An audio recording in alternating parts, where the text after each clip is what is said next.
Hi there. It is day 12 of 30 of quick quilting tips. I'm Leanne Parsons. I'm a quilt pattern designer, and every day I am sharing a quick quilting tip from my list that I've put in this bowl so I can choose one. So let's choose one for today to get started. Today's tip says sort your scraps.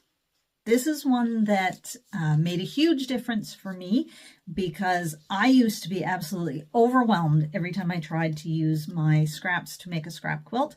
I love scrap quilts, and for a long time I had all of my scraps shoved in one grocery bag that was stuffed so full the plastic was starting to stretch. There was almost holes in the bag, and anytime I wanted to find, say, red scraps for a particular quilt, I had a scrap explosion. Scraps just went everywhere because, of course, I had to dig through everything to try to find what I wanted.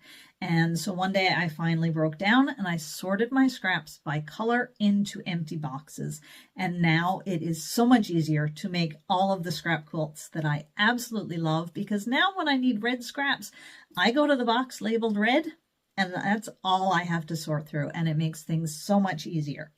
So you could sort your scraps by color like I've done, or you can pre-cut your scraps into specific sizes. So if you make a lot of quilts with charm squares or mini charms or 2.5-inch strips, whatever you love to use, you can sort your scraps by those sizes. You can pre-cut them ahead of time, have a stash of those sizes created from your own scraps, and then it becomes very easy to make those quilts that you love to make.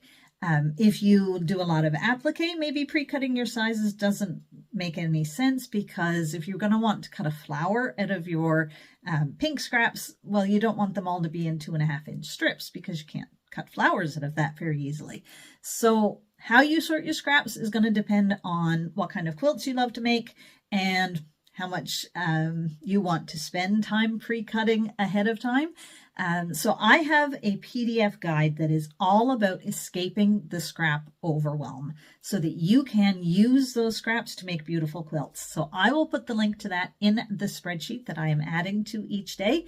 And you can access that spreadsheet by commenting the word links if you're on Instagram, or if you're on YouTube or Facebook, look in the video description or the caption. And that is our tip for today. Sort your scraps to make it easier to actually use them.